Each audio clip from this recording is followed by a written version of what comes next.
I think recently we've all been noticing this trend on social media.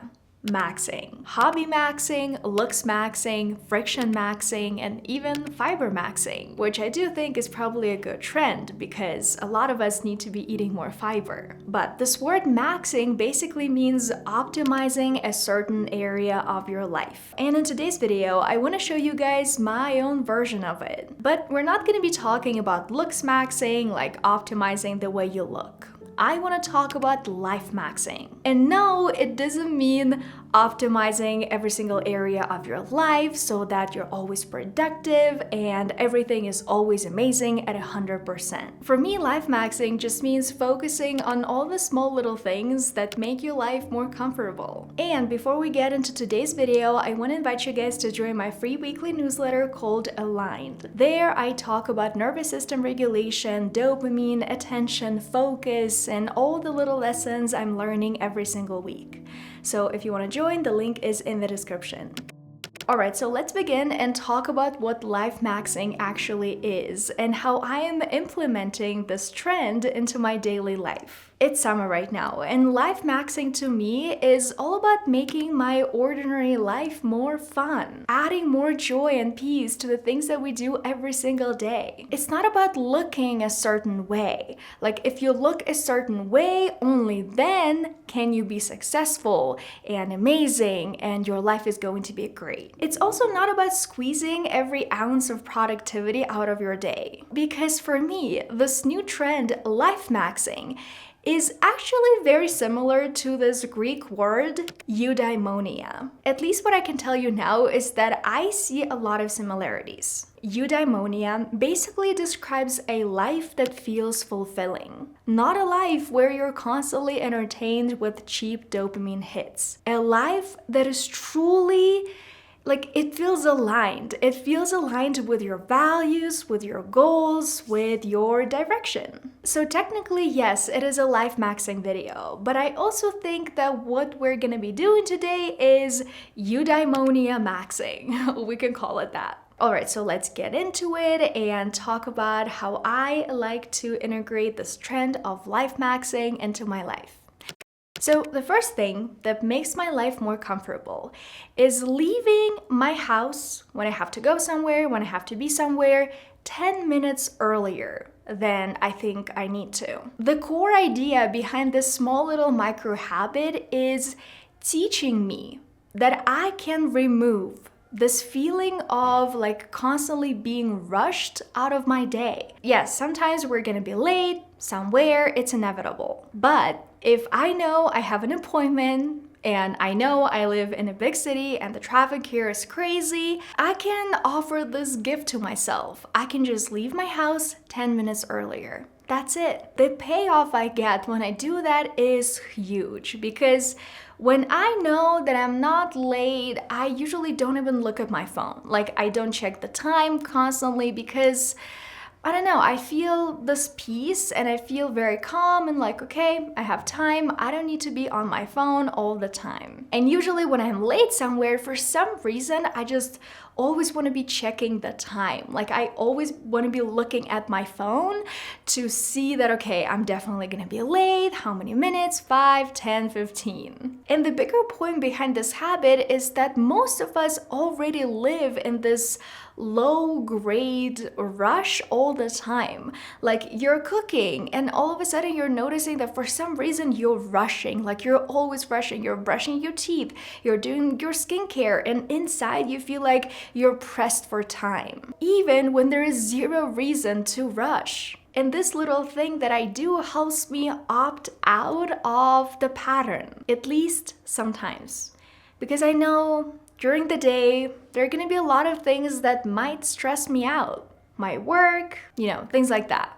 But it's okay, because if I have an appointment and I know that I can just leave my house 10 minutes earlier and give myself that peace, I'm going to do that.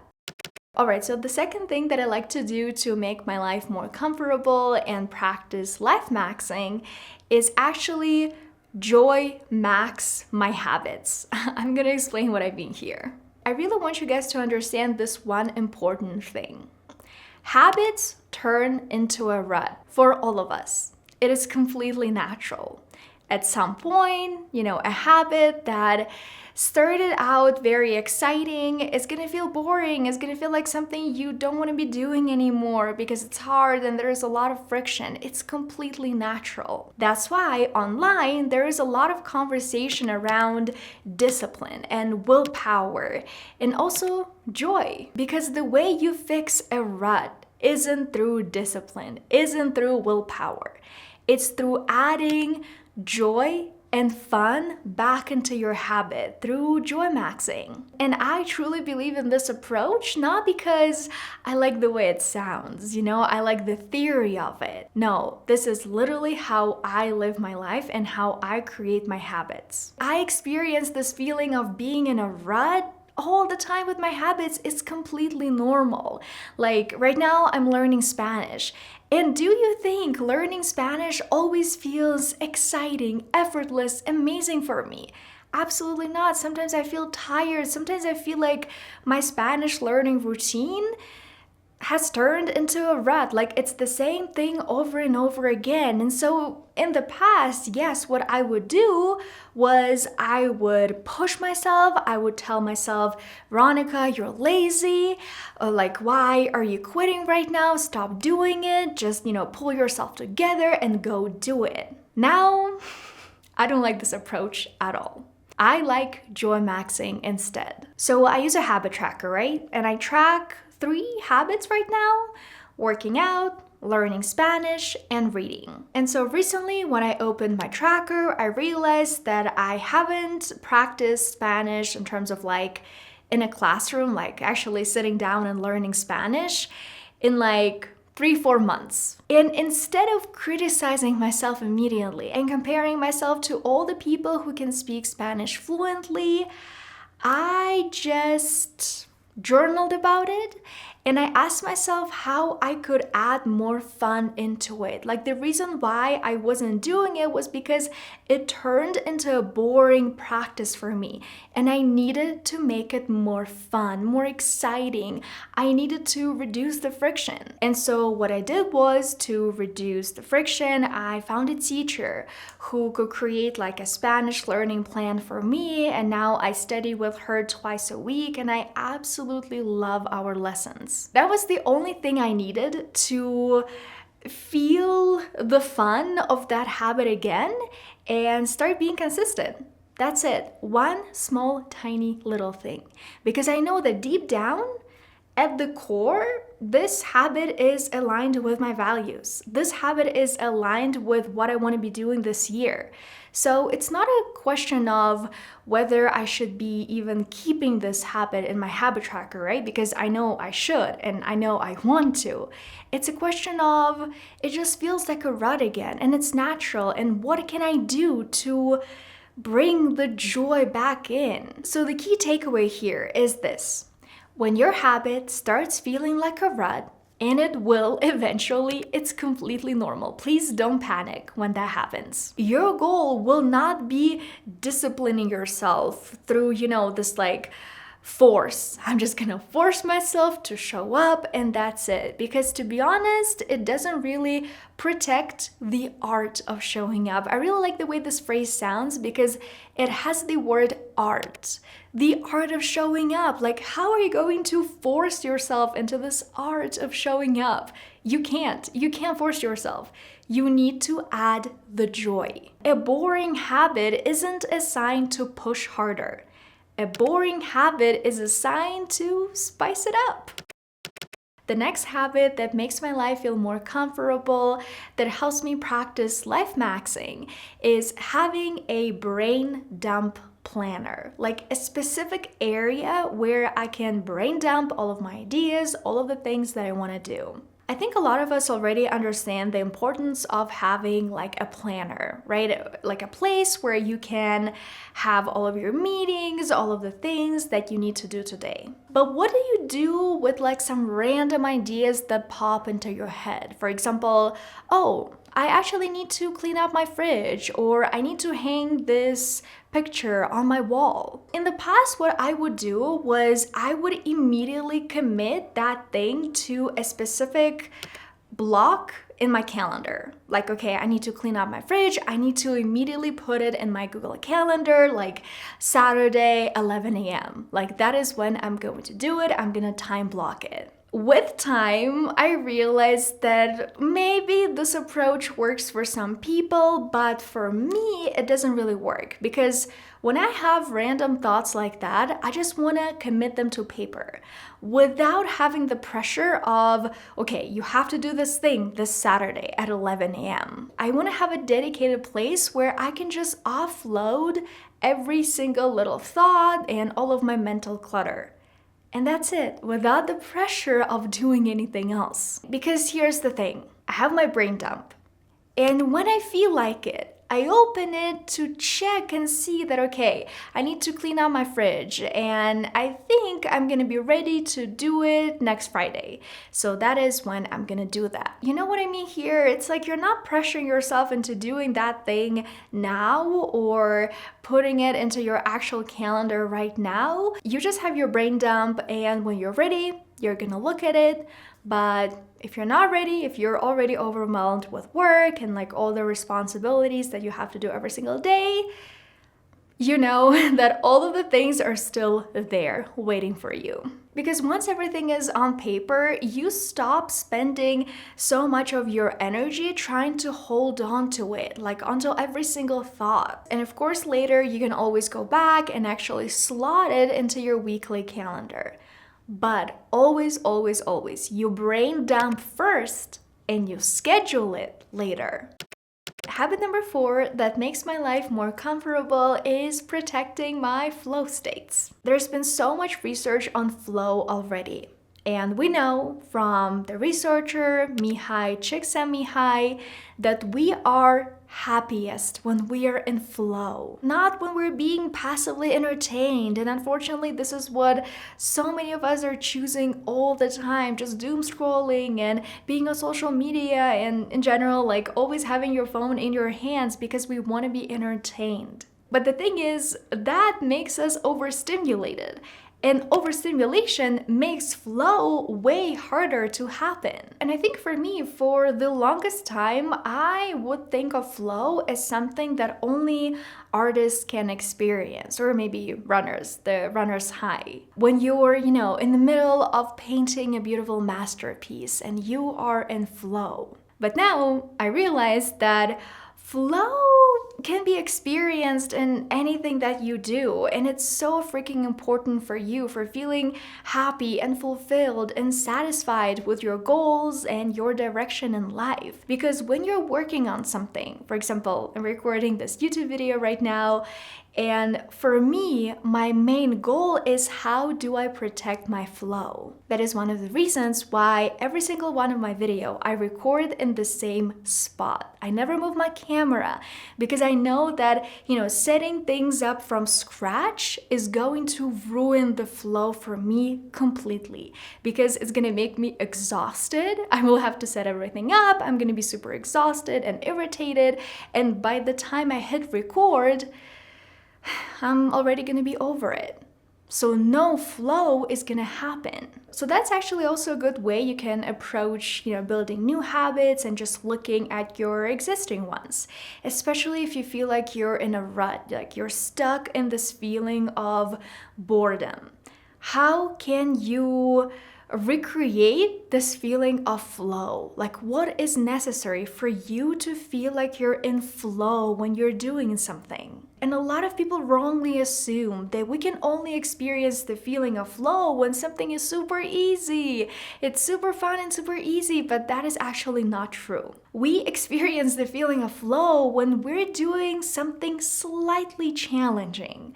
Like that is your level that you're comfortable with, and flow is just like a little bit higher than that in anything in life, because this level of difficulty is actually something that makes it interesting. It makes you see what is even possible for you in the future, because if the gap is huge, and that is usually something that we see on social media, let's say I'm a beginner and I want to start learning Italian. I don't really speak Italian, and if I go on social media, I see all of those people who are already fluent, they're traveling to Italy every single year, That gap is huge.